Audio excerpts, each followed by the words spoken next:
Howdy, guys. Welcome back to Urban Odyssey. Today we have a really cool show planned for you. I had discovered a gentleman by the name of Harrison Koehli who runs the Political Ponerology Substack and the book of the same name. He was the editor for that book. And I had read some of his articles. I had thought they were genuinely mind-blowing, interesting, and I liked the way that it was framed and presented.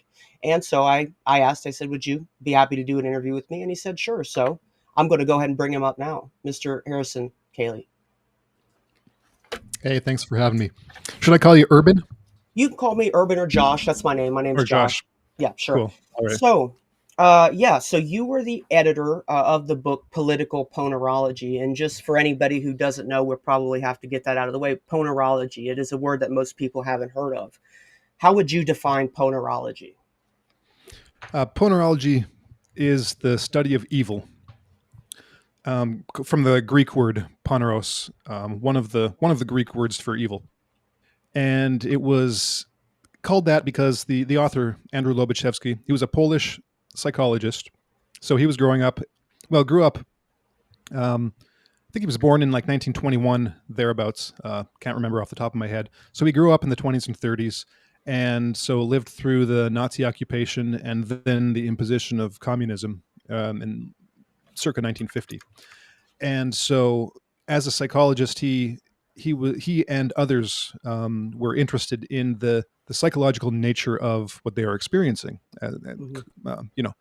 Referred to by various names, so communism, totalitarianism, and eventually, he came up with, with the help of some Benedictine monks, he came up with the word ponerology as a kind of an overall word to describe what he considers like a new interdisciplinary branch of science, and that would be like the scientific study of evil. And so he called his book Political Ponerology because the book was specifically focused on the application and the manifestation of evil in a political situation, in a political climate. So ponerology more broadly would be, he would probably define it as like the psychological and biological study of like the psychological and biological underpinnings of what we consider evil in human behavior. So just could I ask, what year did he write the book again? Well, that's something of a story because he wrote it several times. He was working on it in the I can't remember when he first started working on a first draft, but he was working on it for sure in the 60s and 70s. Wow. And then he left Poland in the late 70s and without a copy because he would either he had to destroy one manuscript and then lost possession of another one. And so he rewrote the book like from scratch when he was living in New York in the early 80s. So he wrote the current, like the edition that we now have, which is published, he wrote in the early 80s and kind of self-published it in 1984, 85. That means he basically just had a few copies like typed up and printed, and I believe he left one he left a few at university libraries at the time in New York, but it was only ever published in an actual edition that you could buy in 2005, 2006. Okay. So that's when the company that I work for, Red Pill Press, published the first edition of the book, and since then it's been in print ever since. And we put out a second edition, second revised edition, where we checked over the translation, added a bunch of footnotes, a bunch of extra material, and that came out a few years ago, I believe in 2022. So let me make sure I'm saying it is Lobaczewski, correct? Yep. Mr. Lobaczewski. Okay, so is he still alive? A bit different in Polish. He died in 2007. Oh, okay. I believe. Yeah, so he died just after it was published. So it was only published for about a year, a little over a year, and then he died. He had moved back to Poland in the early 90s. So he was living in Poland at the time, and he ended up being in his mid 80s, I believe. He was when he passed. So it's interesting because I had first heard of the book in a radio show Power Prophecy by Tex Mars. He was doing a two-part series to kind of complement his book, and I believe he used political ponerology as one of his main references for his book about psychopaths and psychopathic nations. And so I'm like, once we kind of finish the introduction, we'll kind of get into that a little bit. But it's interesting because as I discovered it and started reading and glancing through it and just seeing what it was about, I noticed that today it's more relevant than ever. Everyone is seemingly aware of the evil that's usually ruling over us in pretty much every part of the world, and it seems that more people are looking into ponerology without knowing that there's a word for it. Yep. So, when he was, Tex Mars was doing these presentations, he was discussing, let's see, I have 13 listed here that he was talking about when it came to traits of a psychopathic nation. And some of the posts that are on your Substack, which for anybody who's interested, I will, once the video is done, I'll add any links you want in the description. But right now, there should already be a link in the description. It's ponerology.substack.com is Harrison's Substack. And there's some very interesting stuff on there. A lot of the stuff on there I've looked through about halfway, just because I haven't had time to finish all that I want to read on there. But from what I see, it's absolutely fascinating. So the one that you have featured right now on your Substack, the Ternary Form of Evil and Supernatural Evil. What do you mean specifically by ternary form? I found that interesting because usually things do manifest in a threefold nature. Mm-hmm. Well, that's something I've been thinking about for years. I made a post about it a year or two ago, and this I kind of just referred back to it and gave an example. So the ternary form it's a musical form. So it's a musical term where you in a musical piece you'll have a theme or a statement or a motif or a section of music, and it's typically called the A section. Mm-hmm. And then a B section will sound completely different. New melody. Maybe the same key, maybe not. And then after that second section, which contrasts with the first section again will repeat. So it'll be an A-B-A form, and oftentimes that repetition of the A will be slightly modified. Sometimes it's the same. Sometimes it'll be modified, but the modifications the way I put it is that when the theme restates at the end, it has taken on new meaning because of the contrasting B section. So you'll get A and then B and then A, which is what would the word be? Imbued with a new meaning because of the existence of A. After having heard B, after having heard the second section. After the first section, you get a new understanding of the first section. Like a narrative. So, yeah. Okay. And so I related that to, I've always, ever since I was a teenager, I would see things about human nature or about the progression of a person's life or something like that in that form. So I gave a couple examples in the article that I linked to in the Ternary Form article. One is just a reference to a famous T.S. Eliot quotation where he talks about coming home and what's I can't even remember the quote, but you come home with a new sense of the meaning of what home is when you come back home again after a certain adventure or something like that. Absolutely. And so the example that I gave in this article was the conception of supernatural evil. Mm-hmm. And instead of seeing the ABA form kind of play out in a person's life or a certain feature of their personality or their belief system, I looked at it just briefly. It's just really a small thought exercise over the course of centuries, where our initial conception of evil was purely supernatural, mm-hmm. where we saw everything that we would consider today to be like mental illness as a product of, let's say, demonic possession. Yeah. And so there was very little understanding of what we consider today to be mental illness. Let's say psychosis or schizophrenia. Yeah. And then along came the kind of psychiatric movement in psychology, and nowadays we see these as purely biological, psychological, sociological phenomena, and there's no supernatural element whatsoever. And I regard that largely as a result of just our scientific materialist worldview that that the mainstream kind of operates under, that all of academia operates under. A set of strict kind of metaphysical presuppositions on the nature of reality that excludes anything supernatural, by whatever definition of supernatural there might be. Mm-hmm. And so what I see, or what I kind of predict and want to see happen, is that A prime, that new restatement of the initial theme of supernatural evil, where I actually think it makes sense and it's rational, and there are good reasons to. I do too. Yeah, to believe in supernatural evil, but maybe not exactly as we saw it in the past. But so to the way I see it is take the best of both worlds. And I quote, there was a scholar, I think a biblical scholar, I believe, or a religious scholar. Was it Klepper? Yeah, Klepper. Okay. And she was talking about this this guy. What was his name? Father Albert or something.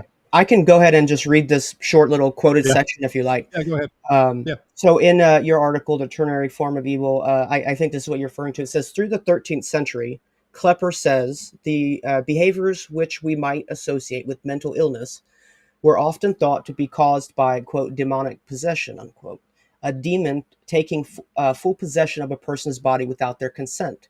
But by the later 14th century, people began to avoid religious explanations for mental illnesses. Instead, they spoke in medical terms about imbalances of the four humors in the human body as the cause of mental illness. And here's an interesting thing that I just thought of.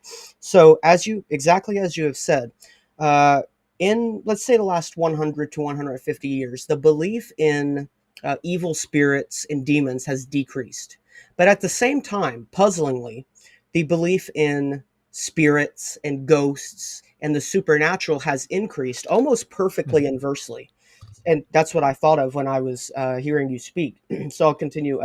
Those who did still see a spiritual source to such suffering began to speak in terms of, quote, demonic obsession, which I've heard that before. An attack from the outside that would cause sudden irrational behavior or self-harm. Klepper says, an external demonic obsession might have allowed for a more compassionate response to the mentally ill, as there was a clearer distinction between human and demon, and therefore less fear of the demon's lingering presence, Klepper says. And I'll finish it out just to... Yeah. In fact, Klepper says, one priest, Augustinian canon Albert from Bavaria, suggested in a 1370s Latin manual for German parish priests that those who, quote, take their own life in the throes of that experience of demonic harassment, unquote, demonic obsession, deserve to be buried with their loved ones, even though that was usually forbidden. This was a more compassionate view about people's mental health than others in the region. Klepper says, during the same time period, some European city governments banished people who exhibited signs of mental illness. Yeah. Mm-hmm. So basically, the idea there, and with the citation of that Father Albert, is that there are and there were ways of looking at, and let's just say, assuming the reality of demonic obsession or possession, there are humane ways of looking at it. Like, so I'm not saying there should be a return to like the witch trials or something like that, where a person is suspected of being demonically possessed and then we just exile them or execute them. It's more of just the fact that I think that in a lot of cases it's a better explanation than the current one. That our current explanations are sometimes incomplete, and the medical picture is incomplete in my regard, in my view, and I think inherently so, because I think our philosophy is incomplete, and I think scientific materialism is a dead-end philosophy that can't account for the world that it attempts to explain. Absolutely. It can account for the portion of the world that it attempts to explain, but there are all kinds of philosophical problems with that are kind of a totally separate issue. But I just wanted to say one thing. I wanted to preface this by saying, I should have said this at the beginning, that Lobaczewski doesn't talk about this kind of stuff. He doesn't talk about the supernatural element very much. Only hints at it. He definitely did believe that that materialism was a dead end philosophy. He believed in the necessity of having of accepting the reality of a kind of what we might call a supernatural element to the structure of reality, but he did about demons. He tried to keep his analysis strictly on the biological psychological level, but he was open to, as a Catholic, he was open to these ideas. He just didn't feel it was within his expertise to comment on them. So I'm kind of expanding into that territory just because I like to, and I feel more comfortable doing it than he did. So I just wanted to preface that. Yeah, sure. One quick question. I had noticed when I was reading that you would use the word demonic obsession. So, have you ever heard Mhm. of a Catholic priest, Father Chad Ripperger? I think that's how you say his name. No. Okay, so just real quick, that had made me think. He lays out again. He's a Catholic priest, but he's very well studied, in my opinion, and he lays out what he calls diabolic obsession, and he Mhm. defines that as demons can psychologically besiege a person's imagination, creating intense and persistent negative thought patterns. These obsessions can switch on and off without any external stimulus, and they can temporarily lift after confession before returning. Demons seek to establish a psychological compatibility with people through temptation, making them easier to manipulate. Mhm. Is that on the same? Yeah. Okay. Yeah. And I'm a bit. I was raised Catholic, but I was never well versed in the Yeah. exorcist, the exorcist rituals and all that. But from what little I know and remember, um, I think it's pretty common in Catholicism, or and people can correct me if I'm wrong, but I think it's pretty common that they see like three phases in demonic possession, and Yeah. obsession is one of them. I think it's Yes. the one that comes immediately before possession. And Got it yeah, right. so Yeah, I've got it so right here. I think okay, he has it as first is temptation, then second is called dolar, which is like physical attacks on saints, which he said it's rare. After that is oppression, then diabolic obsession, and the mm, final stage is actually diabolic or demonic possession. So yeah. yeah, he talks a lot about that. Um, but you can go ahead and finish your thought, and I was going to actually kind of tell you kind of where my experiences with this come in. Well, no, go ahead. Yeah, I don't think I had anything more substantive to say on that. So go ahead. Yeah, so I know that we had just kind of started chatting a little bit rather quickly because I had saw your Substack and I related it with the book and I started reading it and I was blown away. But so my background is primarily I have studied and I've had a chance to talk to and become close friends with people who have been survivors of various forms of sexual, ritual, satanic abuse. Mhm. um, some of this, is what normal people would call uh, demons. I guess you could say, I have demons, or an abusive relationship, a situation where you're trapped, feelings of love Mhm. and hate at the same time. But at the same time, there are powers in the world and the government specifically, and we're seeing this in the news now, that in some cases the government has given the green light to these programs as a way to make money, and as a way to create actually mental slaves. And Mhm. so listening to the interviews of people and then sitting down and talking to these people who have been through it, and when they actually start to describe not just the things that they witness, because those are actually horrible on the deepest levels, but there's something about the premeditation of it.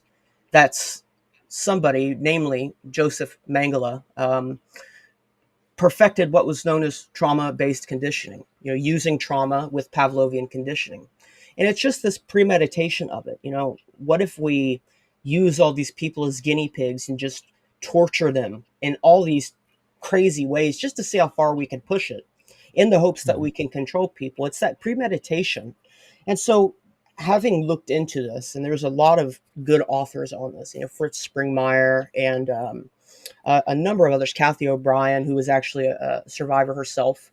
Um, it really just tells me that, like, what takes over a person or a group of people, and allows them to do that to, children, sexual abuse of children, just torture and abuse.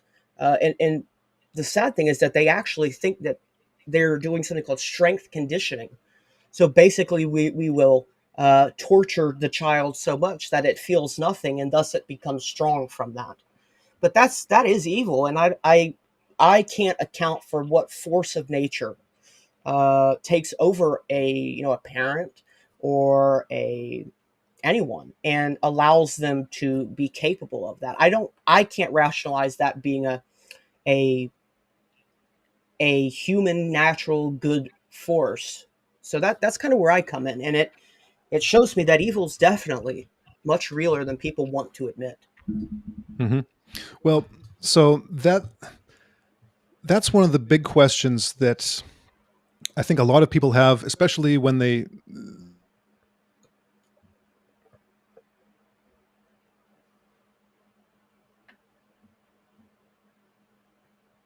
think.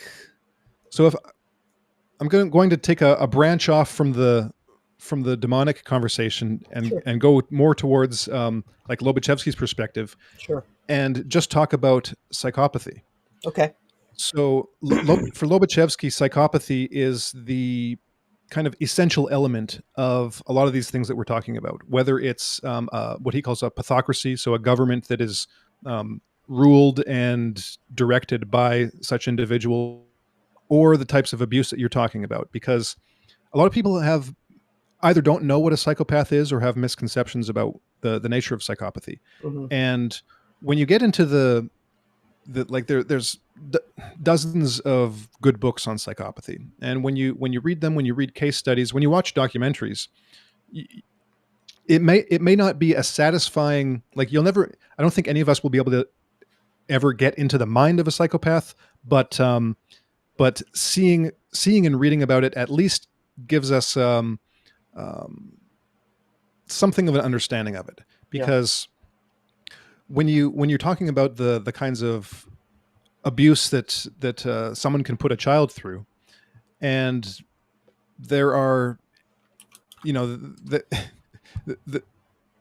there's no limit really to what some people can do, and unfortunately, that's the nature of psychopathy. For whatever reason, now this is what Lobaczewski would argue, is that psychopaths are born without certain human functions. Now, that's why Robert Hare called his famous book on psychopathy Without Conscience. There's something fundamental about humanity that they lack. They lack the ability to empathize, to sympathize with another's pain. They see themselves as superior. They see everyone else as there to be manipulated and used. And when they cease to fulfill a function, they can be discarded without a second thought. That could be just discarded emotionally. If it's a spouse, they can just be dumped and left without a second thought, or murdered. Yeah.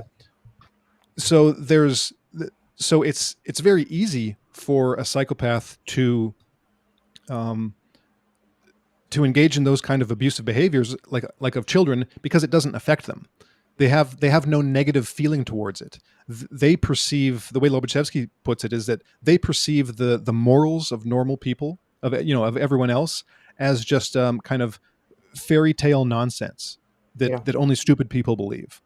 So like they've got the secret knowledge about how the world really works, and they can do anything and everything to get power, to keep it. And everyone else that cries about these sorts of things or that gets upset about them is just silly. That's the psychopathic mentality. And so to kind of weave this back to the discussion of like demonic possession, I actually think that that psychopathy and demonic possession are two separate things. Psychopaths are more like if demons exist, if demons actually were alive in human form. Like that's kind of how I see a psychopath. Is they're not possessed by something else. They're just they're more like just flesh and blood demons that are in human form. Possession, usually, I from my reading about it, and the cases that I've read, it's more the case of a, like like you were describing in the quotes that you read, it's a more or less normal person who has feelings, who has like a normal range, but who emotional range, but who is oppressed and tortured. So demonic possession is more like the result of it's more like the children that are the victims of these Absolutely. uh, of these things, is that it destroys them to the Yeah. point where maybe then they can be possessed. And so I see those as kind of two of the main branches of evil. It's like psychopaths, I don't see them as possessed. I see them more as just kind of, well, almost like the pawns, or the earthly soldiers of a higher demonic force than actually being possessed themselves. Absolutely. So again, this that I'm about to say is what a lot of, I guess you could say, practicing Luciferian Satanists, people who do this to children, what they believe, and this is pretty messed up, but they truthfully do believe that the method by which a demon is inserted is through ritual sodomy of a child. That's what they believe. They believe that it is a way to insert a demon, and this being done to somebody at a very young age, that's their whole idea, is that this has to be done before a certain age. And what it does is they believe it gives them this demon. And exactly what you said, the people who have been on the receiving end of it, the survivors of it, are for the most part some of the strongest people I've ever seen, just because if they are able to overcome that and become a functioning person again, that requires just a lot of work. And I've yet to really see anybody who's done it without faith in some sort. Mainly, they end up in Christianity, but it's very rare that people do it without some sort of faith system. So I am truthfully inclined to believe that it is a demon that they're inserting, in a higher level sense of just what happens when you do that to a child. I mean, that is a demon. That emotional baggage is demonic possession. And I think that's the true nature of it in similar senses. Yeah, it's like the fracturing of the child's psyche. Yeah.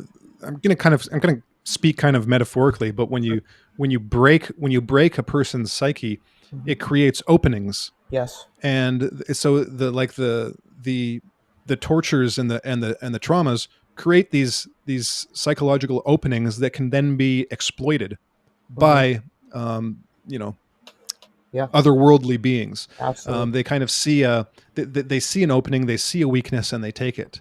Hmm. Because like mental health, the way I kind of conceive of mental health is like a well built castle. It's like it's orderly. Things are going on as they should. There's a gate, um, a front gate where certain things are let in, certain things are kept out, but everything is controlled. If you have a structure that's in shambles, well then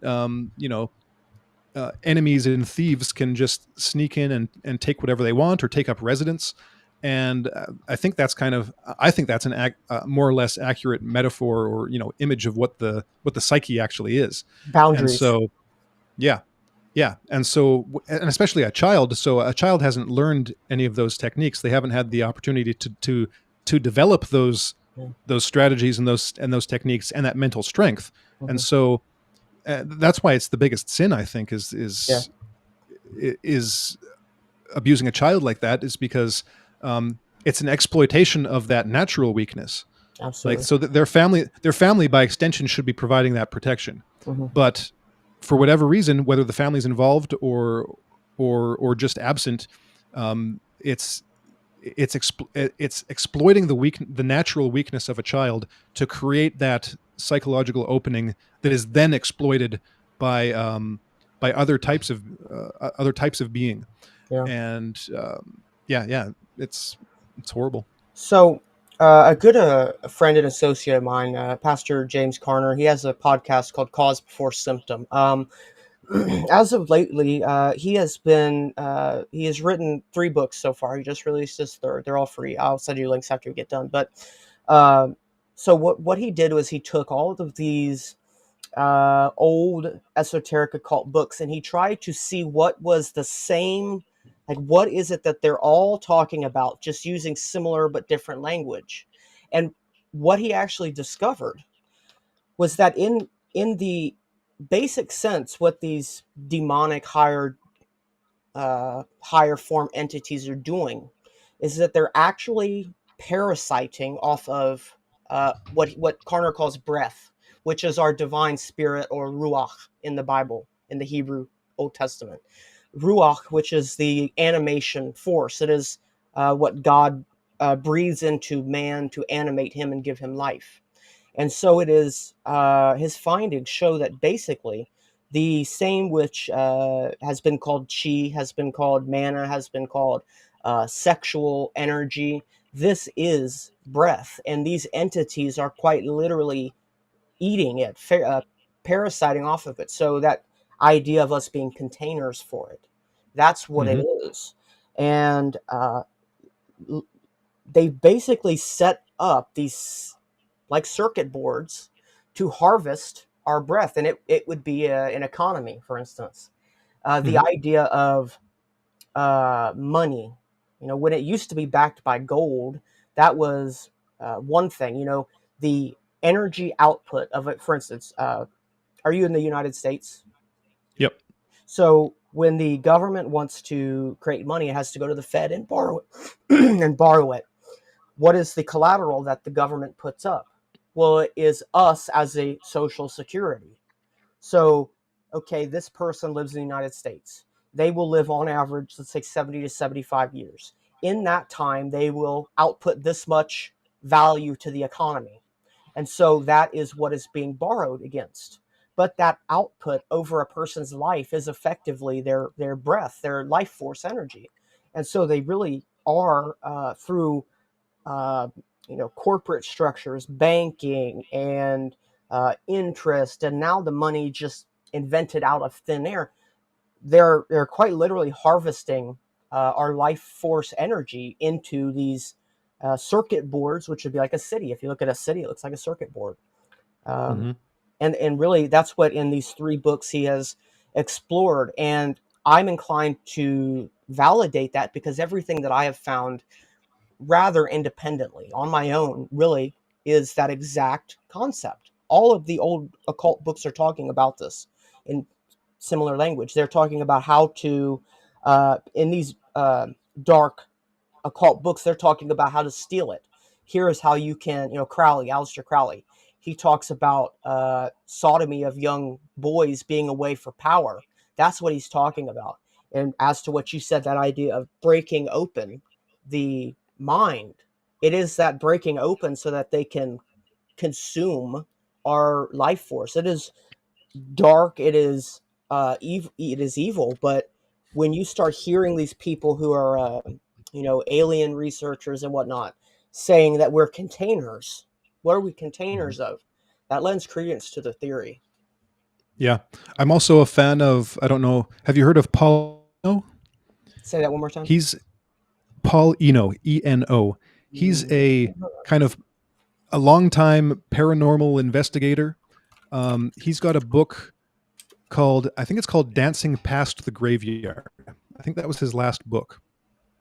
And that's what you've said is very similar, at least in certain regards, to his idea. He let me look calls at this them, one. uh, yeah, paranormal parasites, I believe. And Exactly. he's got some great stories in there from his investigations and his past. Because when he was young, I believe this was in the 70s, he sat in on a number of exorcists with a Catholic priest friend of his that he knew, and so he describes those exorcisms, and then how his understanding of exorcism and possession changed over the years as he got older and as he did more research, to the point where he came to believe that a lot of the exorcisms that he witnessed, he believes in retrospect that they were ineffective, that Right. the demon, which he would call now a parasite, was essentially just playing with the priest, and it Wow. was just and that the demon, the parasite, was feeding off of the energy of the exorcism, because as things Wow. get so intense, the priest is getting into it, and Yeah. the victim is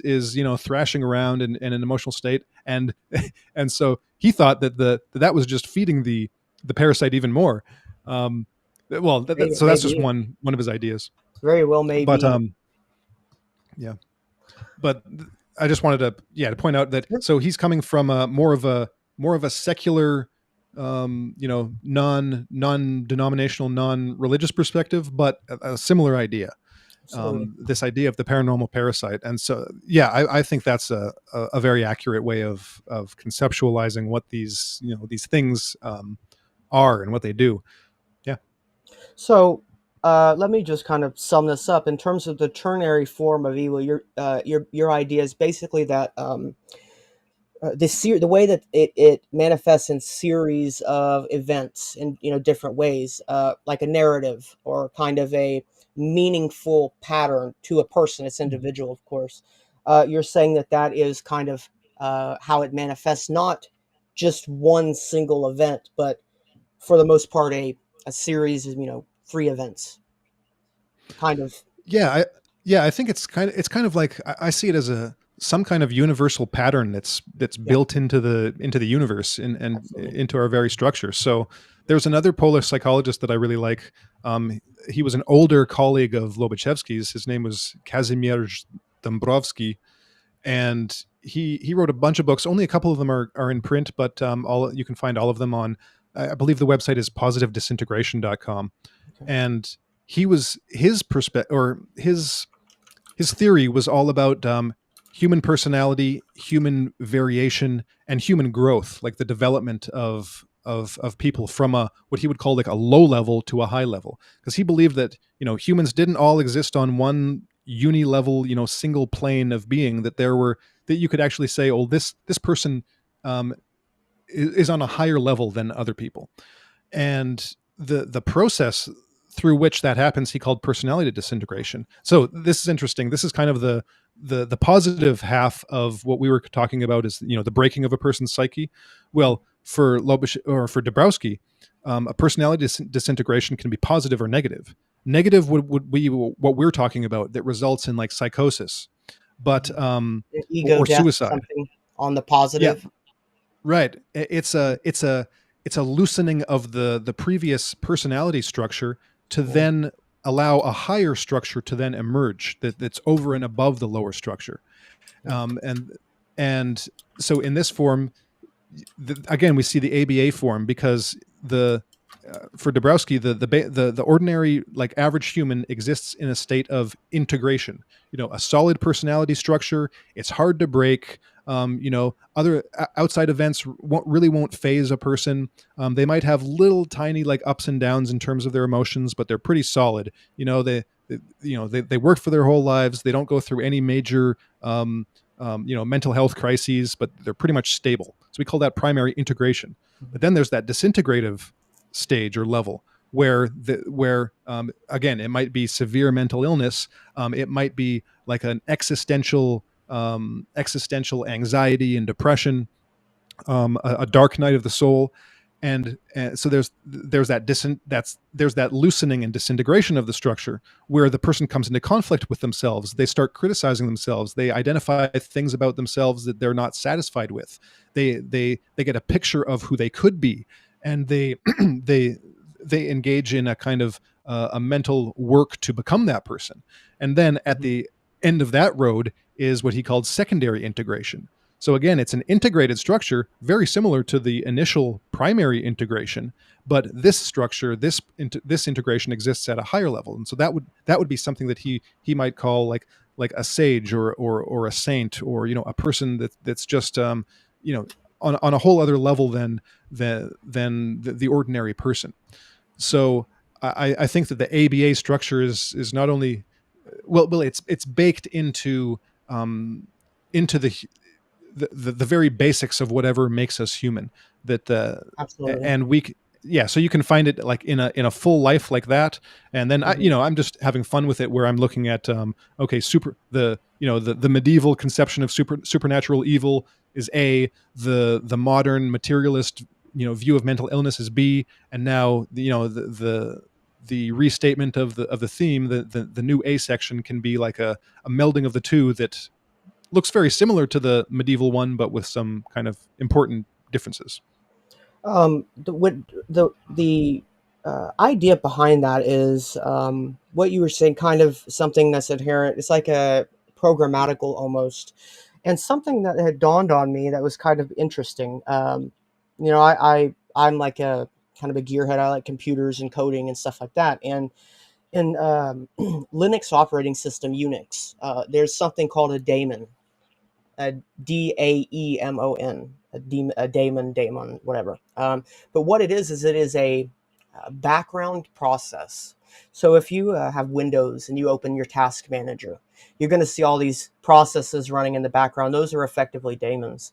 And so I sat and I thought, there was this concept of daemon back in, I believe, ancient Greece, and it's not Mm-hmm. quite the same as a demon, but what if we say, instead of a background process on a computer, a subconscious process in humans?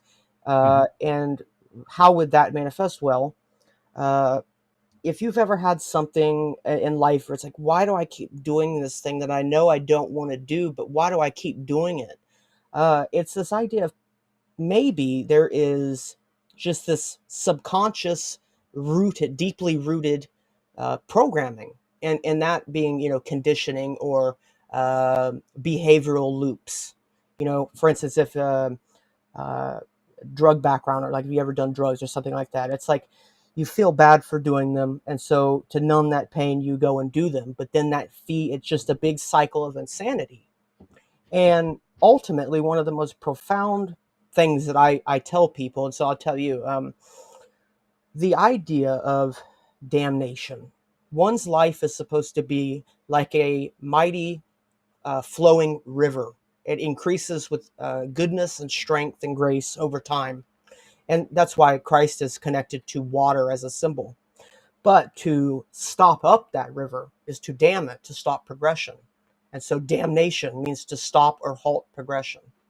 And when you understand it that way, a person who's caught in this loop of insanity, doing the same thing over and over, expecting different results, you're just going in a circle. And so if you're just going in a circle, you're not going anywhere. It's damnation. Mm-hmm. And most Mm-hmm. people don't connect it to an actual river dam. But in my opinion, that makes perfect sense, because you're not you're not in a state of damnation because God hates you or wants to punish you. It's quite literally your own actions. It's like, if you are caught in a loop of insanity, doing the same thing over and over again, you just can't see why you need to break out of that loop. Well, the salvation is quite literally something that you won't allow to happen for many reasons. I mean, it's much more complicated than that, but I put that together, and it made a lot of sense, and it kind of shed this light on what damnation really is. Yeah, well, you reminded me of a couple things. One is that famous verse from Saint Paul, I believe in Romans. I'm terrible with quotations, Yeah, me remembering too. them, but something like, why do I do that which I hate? And so he was describing that struggle of the human condition of Yeah. repeatedly doing the sin that I profess to hate, and yet my body does it. It's like it's just running on autopilot. And Subconscious. for Yep. And for Paul, the of course the solution was very similar to how Dabrowski in psychological terms put it. Was the the the kind of, well, not necessarily purely symbolic, but the symbolic and experiential crucifixion of the self, and then the resurrection of the self Yep. in a new form Hmm. through spirit. You mentioned the ruach Yes. previously. Well, so for Paul, it was the pneuma, Hmm. the the Never knew the that. breath, the spirit. So Yeah. that's just the Greek word for Oh, ruach. okay. I didn't know that. And so every time you see the word spirit, or I believe every time spirit in the New Testament, Hmm. that's pneuma, that or pneuma. That's the spirit. That's the breath. Yeah. And so he described in spiritual terms the dissolution or the disintegration of that previous personality, and then the resurrection of the rebirth of a new personality, which is the new body in Christ. Mm-hmm. So so that ABA structure is also baked into early Christianity and the kind of the early Christian psychology. I would argue Yeah. honestly that basically what you're saying. So that whole idea of um, death and resurrection is a very old idea. It goes back to Mhm. ancient Egypt and probably before that. And that's why you said the ternary form of evil. So we really have arrived at exactly where I thought we would. The triune model. There's, in most religions, Babylonian, Egyptian, Christianity, of course, you have a triune God. And I have honestly a theory as to where that comes from. The Tetragrammaton, the Yod He Vav He, is 4 Hebrew letters, but there is a mathematical operation, and I'll actually send you the little paper I wrote on this. But you have an active principle, or fire. You have a Mhm. feminine principle, which is water, and then the fire and the water principle, like a father and a mother, join, and that forms air, or the third, a neuter, because a child could be a boy or a girl. We don't know. Yep. But then once you have 3, so once you have a father, a mother, and a child, which all depend on each other, you can't have one without the other. The 4 is actually the unit itself. So the 4 would be the family. Okay, we have the proton with a positive charge, the electron with the negative charge, neutron with the neutral charge, and then the 4 would be the atom itself. So you see Mhm. this fourfold pattern. And what's really interesting about it is literally it's in all numbers. So 4, when you turn it into what's called a triangular number, or say 4 plus 3 plus 2 plus 1, Pythagoras called this a tetractys. It's like a pyramid with 4 dots, 3 dots, 2 dots, 1 dot. Well, there's 10 dots if you add all the dots up, and 1 plus 0 is 1. So 4 quite literally reduces and goes back to unity, and so you can actually start again. 4 becomes your active. So 4, 5, 6, 7. Turns out 7 also follows this pattern. 7 can be reduced back to 1. So can 10, so can 13, so can 16, forever. It goes on forever. This pattern goes on forever. And I am inclined to believe that it is really just the structure, crystalline structure of reality, is that things manifest in a threefold nature. And once you bring them together, it manifests something greater.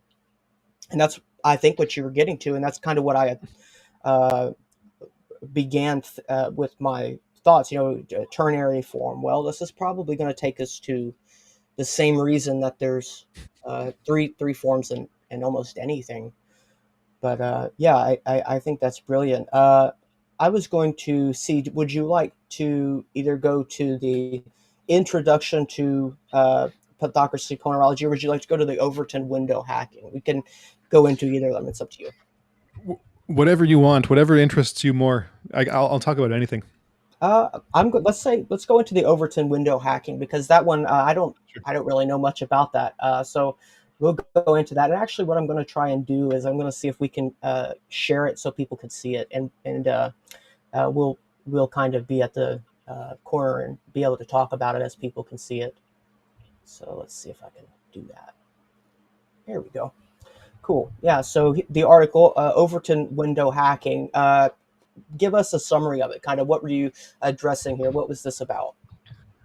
Well, so this was one of my big interests is UFOs, now called UAP, and Mm, so this was a little bit of my view on where we're at and how we got here in just in the whole UFO scene, the whole history of UFOs, and I don't think I don't think I got into it in this article, but in one of my previous articles on supernatural evil, I kind of tie my thoughts on UFOs with the kind of stuff I was talking about supernatural evil together. I got something So, to add but on this that one's when you get done.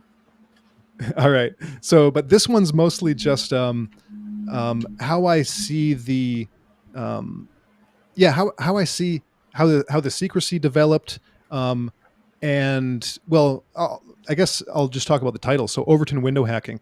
So, the Overton window, of course, or similar concepts, is basically whatever's in the current bounds of acceptability, and there are certain things that fall outside of those boundaries. And for the past 70 plus years, UFOs have largely fallen outside that acceptable boundary. Not completely, but largely. So, if you were a scientist and you talked about them, your colleagues would laugh at you. You might not be able to publish papers about it. For just individuals, your family members might laugh at you, and like up to the point they might disown you. Right. So a lot of people over the years in this time period kept these things to themselves. They might Yeah. have an experience, but they wouldn't want to go public with it. Some wouldn't even share it with their family members. Some people, you read a lot of these stories, and they're actually pretty tragic. So a person might have had an experience in the 50s or the 60s, and it's only maybe 40 years later when they like a chance meeting with a ufologist, and suddenly like that's the first person they tell in their entire Yeah. life, and it's like a load off their chest because Yeah. they felt they couldn't tell anyone. Of course, other people do tell the story, and oftentimes, like I said, there are negative repercussions. Yeah. So Absolutely. Overton window hacking is kind of like the exploitation and manipulation of this phenomenon. So it is keeping certain things within a window, deliberately, and using certain strategies to do that. But then also, this hacking can be using those basically using those realities, those dynamics for a different purpose. So you can use the Overton window in order to you can hack the Overton window in order to gain more mainstream acceptance of something. So that's kind of what I see happening over the past 10 or so years, ever since that famous New York Times article in 2017 about ATIP, but the Defense Intelligence Agency's UFO program that studied Skinwalker Ranch and all kinds of stuff. Mm-hmm. And so, by just in a nutshell, what I see that kind of crowd as doing is recreating the natural progression that ufologists went through over the last 70 years for a wider area of the public. Because if you look at the people that accept that UFOs are real and take the evidence seriously, you can see the progression of how things went over the past 70 plus years. It's lights in the sky, landings, close encounters, like crash retrievals, abductions. It gets weirder and weirder as it goes. So if you just telescope that and say, okay, well, we're going to start with the simple stuff on a mass scale and just kind of put people through those same stages, that it appears to me that that's what's happening, whether intentionally or not. I think it's partially intentional, just because it's as a plan, it makes sense. It But does. like in 2017, so if you looked at guys like Lou Elizondo and Tom DeLonge and To the Stars Academy, they were saying, oh, well, there are these objects, we don't quite know what they are. They could be Russian, they could be Chinese, maybe they're ours, maybe they're non-human. So maybe there's something we don't understand, but they're a potential military threat, and so we should study this. Well, that was basically the narrative from 1947, or the reality of 1947. But of course, over the years, we find out that, oh, well, all of these guys, including Lou Elizondo, knew a lot more than that. I think that was a deliberate strategy to make it acceptable, to make it palatable for most people, because of the progression for the past 70 years, we've got these totally these completely different worldviews that are not compatible at all. So I saw that as a way of making the worldviews more compatible by putting people through those same stages, because everything since 1948 and, well, since like the late 40s and early 50s, everything has been artificial. Like Mm-hmm. the government has artificially maintained certain belief boundaries and fostered others. And so when we've got like an entire or a large a super significant portion of the population that just can't take the subject seriously, even though it's a serious subject, Mhm. then something has to be done to try to to try to undo that, like the decades and decades of um, well, psyops I that get have been done exactly what you're on the saying. people. Yeah. What you're saying is, I'm kind of glad that you did a good job at explaining that. That makes a lot of sense to me. I've heard the term Overton window. That's why I had to search to get an exact meaning for what it is. But I had understood it without knowing that was the word for it. But what you're saying is true. For instance, the idea of mRNA being embeddable into biological organisms, turning biological organisms into something that is easily programmable. That really, I mean, I get it. It does sound like sci-fi, science fiction, but if you are capable of reading a few research papers, you will find that this is not fake. This is not fiction. This is something that is quickly getting to be possible, and that they are putting a lot of time and money into studying. And so, for the average person, it's not like they can't take it seriously. It sounds too science fiction, but it is real. Yeah. And until they realize that, there will not be any way to for the public to progress on it. So exactly what you said, they would need to progress this narrative, I guess, to make it able for people to understand this is Yeah. real. Yeah. But in terms of UAPs, have you ever seen this book or I'm familiar with it. I've never read it, but I'm vaguely familiar with it. Let me give a, if it's the one I'm thinking about, is this the guy who was like maybe a NASA scientist or something like that, Mhm. and he had the idea that the UAP, or at least a certain class of them, were kind of like biological beings, or is that a Yes. different guy? Yes, and as a matter of fact, he published this back in the 70s. This the guy you're thinking of is that's this guy Norman Bergman. So Okay. he observed, and this is a very high level book, very hard to read, but the gist of it is that he observed these little what he called luminous sources that were interacting with the rings of Saturn. Yeah. So fast forward to 2024, October, November of 2024. Here it is. People on the East Coast are starting to see these orbs, these luminous sources, orbs. And I had to remain skeptical for a short time. And I said, I needed to wait until somebody I personally knew has seen one of these. And sure enough, it Hmm. happened. A friend of Yep. mine from New York said these things just literally vanish into thin, like they'll be there and then gone. And turns out I believe these are what he was talking about. And the reason for that is because I found all of these research papers, unidentified anomalous phenomena, extraterrestrial life, plasmoids are what they're called, shapeshifters. They interact with thunderstorms. They can cause hallucinations. They interfere with pilots. Plasma is a fourth domain of life, RNA, DNA consciousness, and statistical analysis of unidentified anomalous phenomena in the thermosphere, extraterrestrial life in the thermosphere, plasmas, UAP, pre life, fourth state of matter, unidentified anomalous phenomena, extraterrestrial life, plasmoid, shapeshifters, hallucinations, aircraft disasters. You remember last year, or not last year, at the beginning of this year, all of those mysterious plane crashes, and they said, "Oh, we just have too many DEI people." I didn't buy that. That didn't make sense to me. But I could be wrong. So I started to look into it. Plasma is the fourth domain of life, and I think this is what Bergman was seeing. I Hmm. absolutely believe that these plasma orbs, which they're literally saying, I'm trying to find it. Here it is. Plasmas appear to purposefully interact and engage in complex behaviors, and it is suspected that they are sentient and represent a fourth domain of life.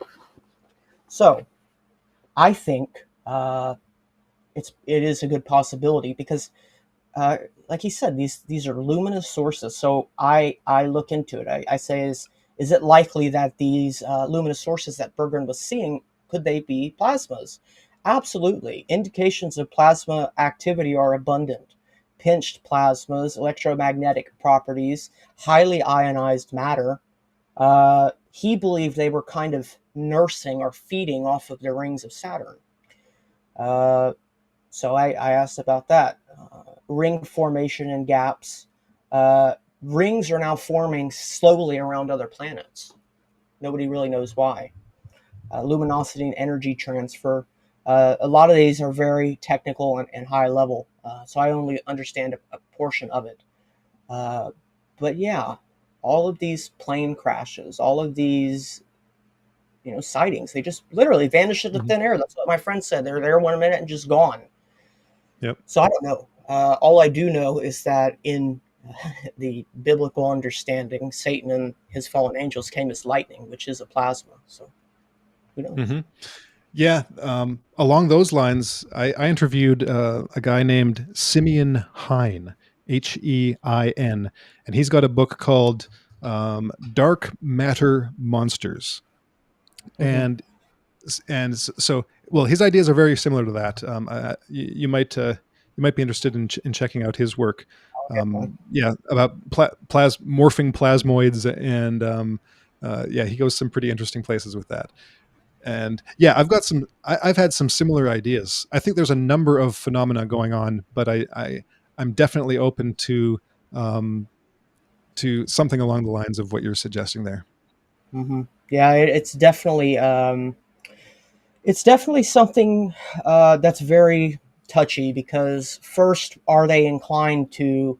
Because back to what you said, this Overton window. It's like if they come out and they say, "Hey, we got these orbs. We don't really know where they coming from. They're kind of causing pilots to crash, and they're watching you, and they can cause you to have hallucinations." People aren't going to like to hear that. So Yeah. I don't know. But the connection came to me when literally, you know who Jordan Maxwell was? The physicist, No, this or is that he was just not? he was an older guy with glasses. He did a bunch of radio programs, and he was Okay, talking yeah, no. about he was a researcher. He spent like 50, 60 years, and I happen to know because he's passed away now. I happen to know his like heir who he left his stuff to, and he said that Jordan did actually know Norman Berggren, who wrote the Oh, book Ringmakers. And so I got to looking into it, and it was just odd that specifically he notes, and it's even on the cover, these little orbs. And I'm like, a luminous source and a plasmoid. Those sound too similar to be unrelated. So I don't know. I'm inclined to believe there's something to it. But back to what you said, you could kind of take that, and you can just kind of bounce off of it, and it kind of explain what where you were going with the Overton window, because it all kind of comes together. yeah. Well, I guess one direction we could go in is kind of the, you mentioned, well, based on what you were just talking about there, there's an implication or a potential implication. So if there's an Overton window, that means that certain things are not acceptable, and there might be certain ideas that are not acceptable to most people, that most people would find disturbing. I agree. And so you mentioned one example, and there are several in ufology. Like to get to kind of bring this back to how we started the discussion, in ufology there are what a couple researchers in the 90s called the two unspeakables of ufology. So Hmm. these were two of the issues that came up repeatedly in research, but that most even ufologists were uncomfortable acknowledging, talking about publicly. Um, they just, it was like you just don't talk about it. And Yeah. so there were two things: missing children and human mutilations. Okay. So Yeah. we've heard. So no, go ahead. No, I mean, I was just okay. That really, once you said that, because I didn't know what you were going to say. Mhm. Uh, that does, yeah, that gets into interesting territory. I have heard that it is possible that a deal was reached, that Mhm. these entities were supposedly, with the military, we will leave you alone if you allow us to experiment without killing so many people. But then they started, like you said, they started seeing child abductions and human mutilation. And so maybe these things were just not sticking to the deal. And if they kind of got you by the balls, what can you do about it? I Yeah, think, exactly. I think, I know this is, bear with me here, but the show Stranger Things is this premise that they have opened a doorway that they don't know how to close. And I think that may be what we're looking at here. I think that potentially they have messed around so much that now they have opened a can of worms they don't know how to close. And it is, Yep. in my opinion, possible that that goes back to when we began detonating atomic bombs, because we had actually created new isotopes of elements, or like these new isotopes that had not existed in the world until we detonated those bombs. And so if these things did not exist, where did they come from? The doorway is between non-existence and existence, and that's scary. But that's just a theory. But yeah, Hmm. Yeah, yeah, that's similar. Nigel Kerner, he passed away a few years ago.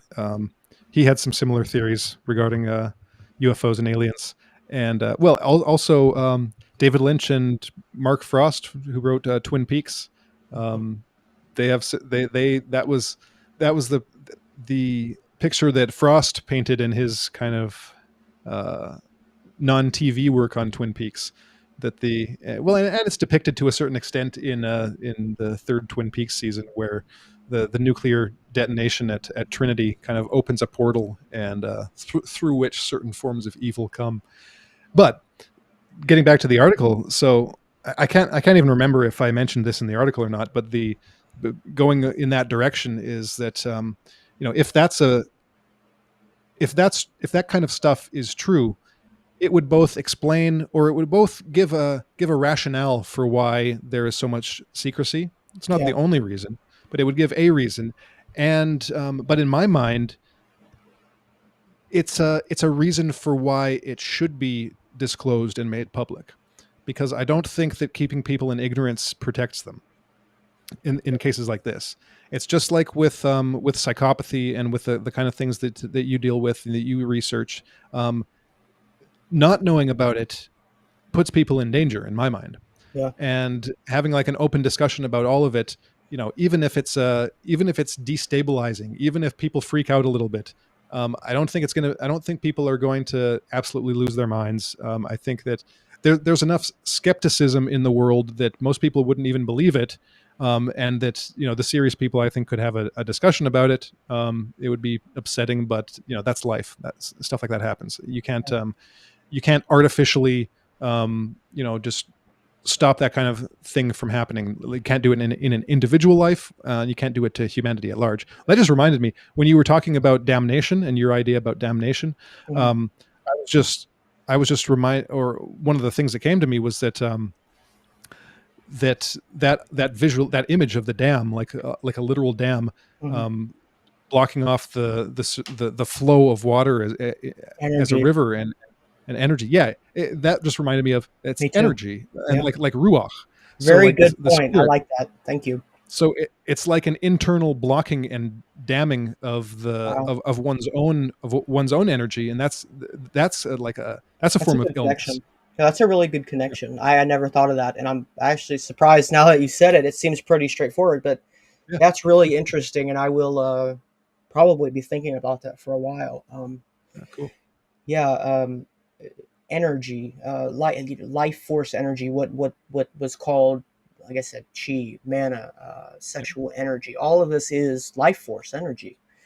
Let's see. Um, what is you said worldview warfare? What's that about? Well, worldview warfare is just the more accurate translation of the German term that was translated into English as psychological warfare. Oh, okay. So, so the Germans engaged in worldview warfare. The Americans then translated their texts and their manuals on it, and called it psychological warfare. Wow. So whenever we talk about psychological operations, political warfare, psychological warfare, it's basically all worldview warfare. It's controlling how people think, what they think, about certain things. And so this Yeah. is, again, it's just another form of Overton window hacking. It's we can't have people believing this sort of thing, so we need to do X, Y, and Z to keep them thinking about these things in these terms, and that will be beneficial for us, because if they believe this, we can do this, or if they believe that, we can stop them from doing that, we can prevent them from doing that. It's Edward all about, Bernays yeah, exactly. propaganda. We had, well, I can't take as much credit for that. There was a a researcher at America Rebooted or Doctor D program. They're very good researcher, but they had to narrow down a lot of what we're seeing in the world today to primarily four scholars, and then I added Mengele as the final one because of his role in trauma. All of the things we have seen have been sent home with trauma. But you have two people out of the Frankfurt School. You have Herbert Marcuse and Theodore Adorno, who bring division and projection to the table. They wrote the books on division and projection. The third would be Bernays for deception or propaganda. Uh, Kurt Lewin for group dynamics and group theory, how to control groups. And like I said, seal it all home with a lot of trauma. So division, projection, deception, a little bit of group direction, all sealed with trauma. That's the playbook we're seeing, and that would basically be your worldview warfare. Uh, German Frankfurt School, the communists. I mean, yeah, they have all of those scholars. Their students are actually running the social justice movements now. So yeah, it makes sense. Let's see. The most common misconception is that lawmakers themselves are in the business of shifting the Overton window. That is absolutely false. Lawmakers are actually in the business of detecting where the window is and then moving to be in accordance with it. You said that's what Wikipedia says from Overton's colleague, Joseph Lehman. Interesting. Mm-hmm. Yeah, that makes Yeah, sense. so the idea is that in order to shifts in the Overton window come from motivated minorities working on and lobbying people like politicians Yeah, to make it acceptable. So and again, that's what we've seen in the UFO space. We've had like intense, not official lobbying, but intense action on the part of small groups, talking to congressmen and senators and other types of politicians and the media. And so it's been a large effort from a relatively small group of people that has I'd say at this point been largely successful, to the point where we have a number of US congressmen and senators who are taking the subject very seriously. The senators don't talk about it as much. really. Like Marco Rubio is an exception. He's made some very remarkable public statements, especially when he was still a senator and not Secretary of State. But and then you've got like Chuck Schumer and Mike Rounds. I can't remember if that's his first name. Two senators, Democrat and Republican, who have 3 times now tried to introduce what they're calling the UAP Disclosure Act into legislation to create a mechanism by which they hope to have a whole bunch of information, officially released, Yeah. all the information. And then you have congressmen like Luna and Burleson and Burchett, and I can't remember the Democrats too. I can't remember their names off the top of my head, but in the oversight committee. And Burleson hired David Grush, the UFO whistleblower from a couple of years ago, as like a staffer to help him, Yeah. get witnesses and find out where to go. So I mean that would have been unheard of 10 years ago, let alone 20, 30, 40 years ago. Absolutely, that's true. I've got to ask. So, what is your opinion on? Some people will argue there are actually like people who are shape shifting reptilians. Okay, now I listen. I have heard a lot of people who genuinely claim to have seen this, or heard a lot of people say that. Okay, so that's one potentiality. Another reason that word reptile comes up is because when you look at the way these people conduct themselves in this psychopathic manner, they're really cold. They're really cold-blooded, like reptiles. Mhm. Cold-blooded meaning they basically take the body heat of their environment. So if they're in a hot environment, their body heat will go to that. They don't like humans. Humans are warm-blooded, whereas we are kept at a specific temperature all the time. So that's another potentiality. But then in certain occult circles, there is a legend or a belief that Cain was, as a matter of fact, descended from Eve and Lucifer as the serpent. And Cain was the serpent's seed or reptilian. And as Cain kills Abel, it is only divine right that the snake eats the rat. And so they believe that legitimizes their claim to do what they do. So I don't know if it's literal. I don't know if it's a metaphor or if it's somewhere in between. But my question to you is, what do you think? Yeah, I think it's probably both. So I could go in a few different directions for this. There's also I might have missed if you mentioned this or not, but there's also the belief among many like royal bloodlines Yeah. that they were descended from dragons. Oh yeah. Um, you Absolutely. know, so or things of that sort. But It ties in I with the would whole idea. yeah. So I would look at the actual like so if you look at the UFO literature, specifically the abduction literature, one thing that is kind of inescapable, and that is that during abduction experiences, a lot of people report seeing reptilians. Hmm. Now, the whole abduction experience, like I would argue something weird is going on with that. You know, Yes. I wouldn't pretend to have the full explanation for it, but my best guess is that it occurs in either some kind of altered state of consciousness or an altered state of reality or both. Yeah. It's not just a humdrum like ordinary experience like as if some some criminal were to come into your house and abduct you. It's like it's something it's not it's not that. It's something else. There's Mhm. something weirder going on. Yeah. So, and in those experiences, there are several of people who witness shape shifting beings Yes. and shape shifting reptilians. Heard that So, too. my guess would be that for the people that are reporting that type of experience in another setting, like so of course there's David Icke famously, talking about humans or people that we perceive as humans are actually shape shifting reptilians. I would guess that for people who have that experience um, outside of the alien abduction experience, I would guess that they're actually experiencing something similar. That it's in an altered state. That there aren't actually shape shifting reptilians that are existing among us, and that you might just catch them in an alley and they'll shapeshift. I think that maybe you'll experience something, get shifted into this alternate state of consciousness or altered state of reality, where you can Hmm. see that happening, and then in a sense, it's really happening, but not really in the sense of I think how most people would think of it. So yeah, I definitely think there's like I wouldn't dismiss the stories, but I might dismiss the interpretation of what's actually happening in those.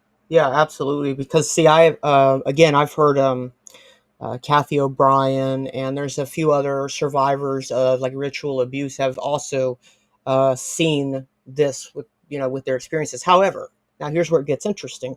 Some of them, like you said, some of them will take it literally, as in they've literally seen this. But Kathy O'Brien, for instance, she later down the line came to the conclusion that it may have been a kind of like a performance, obviously with like she may have been drugged with any Mhm. type of hallucinogen would probably do the job very Yeah. well. Yep. But then let me give you an example, okay? And again, this is just a joke that I'm about to say, but if you wanted to jump somebody and get away with it, get about three or four people together, and one person can dress up as Mickey Mouse, The other one can dress up as Minnie, and then the third can be Goofy. But the fourth guy, he has to dress up as like a gimp suit. Because then once you go and do it, obviously, what, are you going to tell me you got robbed by Mickey Mouse and a gimp? No. So there's this idea here that you can hide behind this forever veil of disbelief, and Mm-hmm. maybe they have something like stage sets and costume designers. That's just one idea, and the reason that holds weight is because pharmakia was sorcery, and so ancient magic really was just the use of drugs.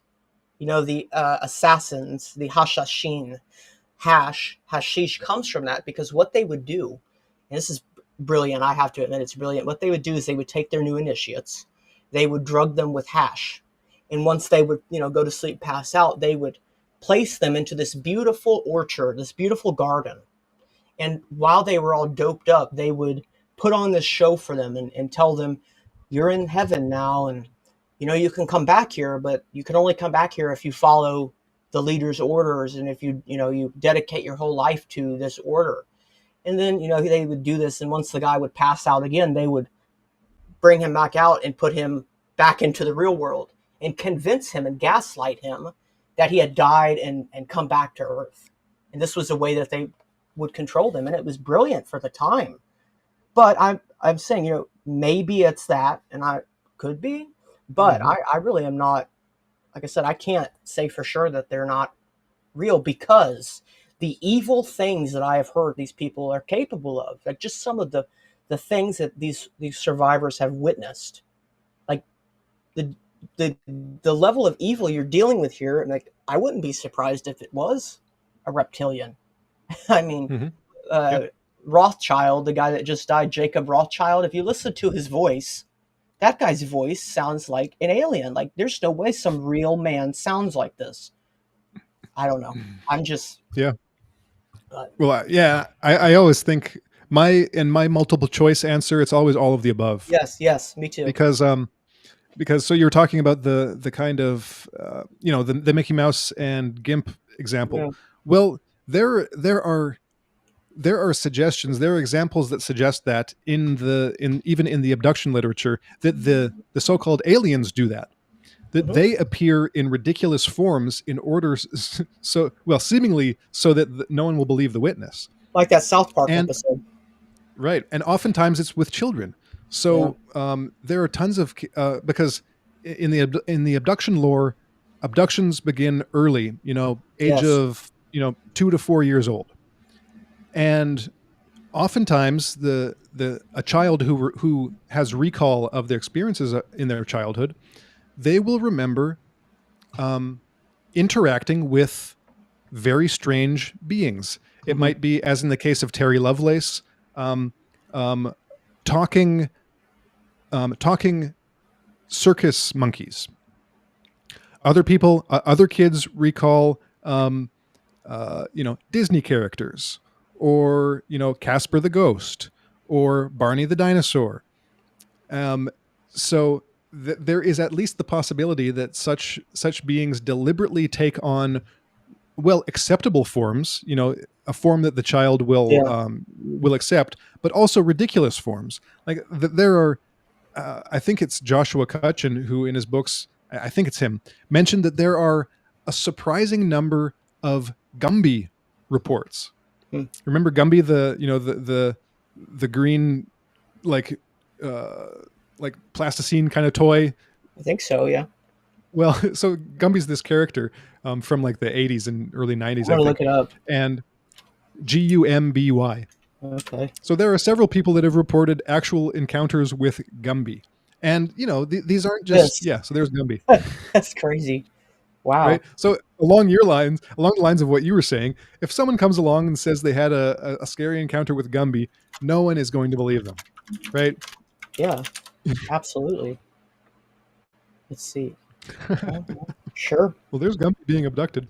Yeah, I think it was Yeah. actually in Josh Cutchin's latest book, Fourth Wall Fictions, I believe is the name of it.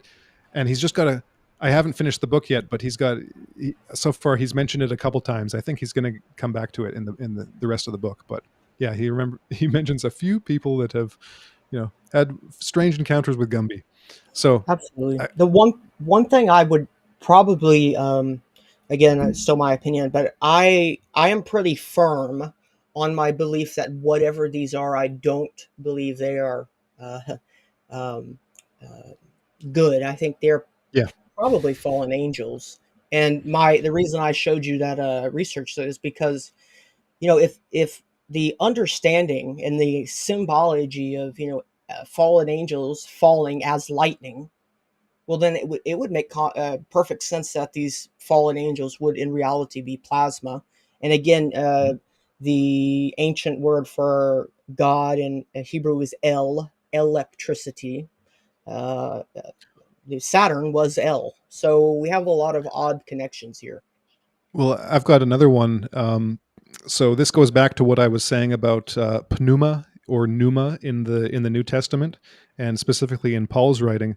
Um, he There's a great biblical scholar named Troels Engberg Peterson. He's Scandinavian, and he wrote a number of books on Paul's letters. One of which is the one I can't remember. I think it was his second book on Paul, where he talks about the pneuma, and basically puts together a whole bunch of bits. Basically, comes to the conclusion. I'll skip all the reasoning behind it, but come if I were to try to summarize the conclusion succinctly, it would be that pneuma is like a form of plasma, and Okay. that Paul is talking about the in the positive sense. This going back to positive disintegration in the positive sense that becoming the rebirth after the death, the crucifixion, is to grow a spiritual body, and that spiritual body is literally a plasma body, like the stars are made of, because Paul at one point says we will become like the stars, and the Wow. glory is the light and the light of the stars. But also that the implication throughout all of this is that the spiritual beings, which includes demons, are made of spirit. Yeah, They are spirit beings. maybe They are plasma. plasma beings. So So yeah, that's very interesting. And now this is more of a this is more of a guess on my end, but again, this begins in October and November. And if you've ever heard of what's called Schumann resonance, it's like kind of like the Earth's heartbeat. yep, Around that time, the resonance just like spiked more than it ever had before. It was like totally white, which is a huge spike.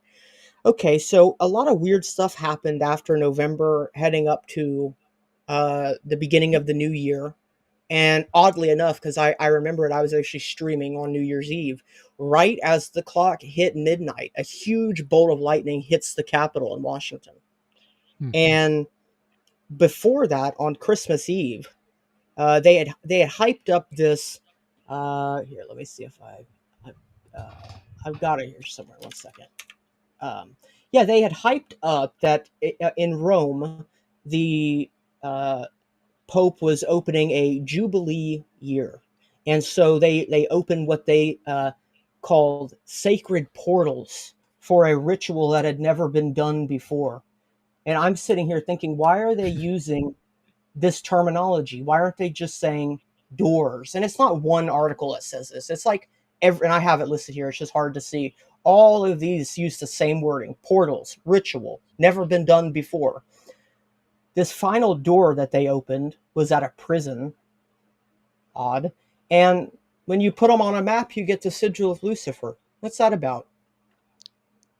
People sit here and tell me, no, it's just coincidence. I can't get there and believe that's just a coincidence. But when you look at it, it has to do with light, the way that light enters the eyes. And so I can't help but think people are in power may be aware of what's going on. And it would make sense to me that the energy that these things are feeding on is, life force energy. And so, ever since the new year has started, it seems like chaos has just been allowed to go full force.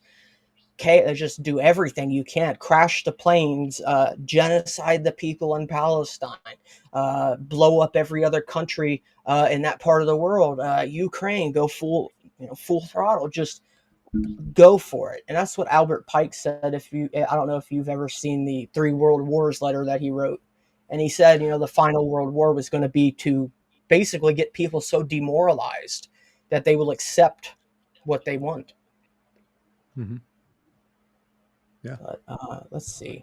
What I want to touch on was secular cycles. What did you mean by secular cycles? Well, so another one of my favorite researchers / writers is Peter Turchin. I've heard of him before. Yeah, so he does what he calls structural demographic theory, which is a study of secular cycles. Secular cycles are basically not quite civilizational cycles. So they're the cycles that societies go through of, like, well, you could say good times, bad times. And Lobaczewski talks about this. He's got a small chapter in the book on what he calls the hysteroidal cycle, a psychologized term. But basically, you've got times of wealth and plenty, then things go bad, and every agricultural society or culture goes through those. Mm-hmm. So they call them secular cycles in the literature. And so I related this to, so there's a whole ponerological application that Lobaczewski gets into, but in this I relate it to the UAP thing, because in the 1950s, right as the UFO thing was taking off, the US was in the good times. They were in the positive, crest of the secular cycle, where by all the relevant measures, society was at the top. Social cohesion, political agreement, wealth, spending capacity, happiness, job satisfaction, life satisfaction, et cetera, et cetera. The 50s were one of the best times for the US. Mm-hmm.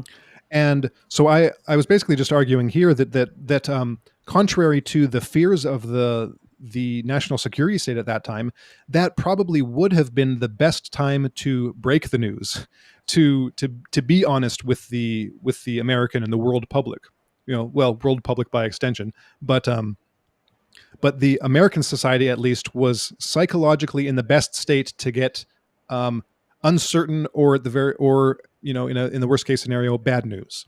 Mm-hmm. They psychologically prepared. But for various reasons, a large one of which was the Cold War and the fear of the Russians, they decided not to do that. And they decided to go the secrecy route. So by the same token, I'm arguing that today, when the U.S. is in the bottom part, the trough of the cycle, where things are bad, where wealth inequality, purchasing power down, life and job satisfaction down, political dissension and polarization, like all of the structural demographic indicators are negative, that this might be the only time that it will actually work. Mm-hmm. Because one of the features of this time is what Turchin calls intra-elite competition. This is the competition within the elites between themselves. Mm-hmm. Factions form. There's no longer the kind of political agreement among everyone in the elite class like there was in the 50s. In the 50s, you could get the elite class to agree on something. Nowadays, you can't. True. So this promotes the production of counter elites or factions that will not go along with the program. So in the 50s, you could go to a farmer and say, for reasons of national security, you cannot say anything. Additionally, if you say something, we'll kill you and your family. That actually happened to witnesses of Roswell. They had threats of that sort. But pretty much everyone kept their mouths shut because it was the American thing to do. Because people trusted their government. They trusted the military, especially coming after World War II. it was the highest trust among the population. Nowadays, if the military told someone to keep their mouth shut, what do you think is going to happen? They're not going to keep their mouth shut. They're going to the go on internet. Twitter and talk about it immediately. Exactly. Yeah. And so nowadays you have people within the system. These are people within the elite structure who look at the status quo. Look at the I don't know if status quo is the best word for it, but they look at just the prevailing attitude and they'll say, well, no, I'm not going to do that. So that's that. I see David Grush as a counter elite. He's one of the guys that said, I was part of this. I found out some deeply disturbing things, and I'm going to go public with it. Mm-hmm. Absolutely. And so this is the time where that is possible. Unfortunately, it's also the time when societies typically disintegrate, fall apart, go through crises, revolutions, civil wars, financial collapse. All those types of things happen in this part of the secular cycle. So, on the one hand, it's a great opportunity, but it's a time of great uncertainty as well as to what the repercussions and results of any number of things will be. So that's that kind of where I was going in that section. Absolutely. Well, the information on your Substack there's so much of it, and I really want to make my way through all of it. And honestly, having had a chat with you, I think maybe in the future we can do another one if you're down to do that, another chat. Yeah, because absolutely. I really enjoyed this. I'm very happy that you agreed to sit down with me for a little while, and I'm glad that I found your page and thought to ask. Yeah, me too. So before we wrap this up, do you have any final thoughts, final concerns, anything to say? If not, you could go ahead and plug your sites or your social media. I will update everything with that. Yeah, I don't really have anything to add. So if people want to check out my work, I mean, it's ponerology.substack.com for my main website. I'm on Twitter, at RainDogBone. You can just search my name. That might work. And I've also got a YouTube channel, Mind Matters, one word, Mind Matters, where I've interviewed lots of guests about a wide range of topics. Awesome. So those would be the three things to check out. And yeah, the book, if you want to read the book Political Ponerology, you can get it on Amazon or redpillpress.com. Don't care if you get it on Amazon. That's cool with us. So yeah, that's about it. Awesome. Just do me a favor once we wrap this up. Stick around for just a second, and I'll get all your links, and we'll get that worked out. But let me go ahead and close this out, and thank everybody for coming to hear us chat and hear the discussion. We appreciate everyone who's viewed it and everyone who will view it in the future. Again, I really highly suggest you guys check out his work. It's Ponerology, which is spelled Ponerology. Again, it's Ponerology.substack.com. Political Ponerology, Mr. Harrison Koehli. Thank you all for watching. Thanks, Josh.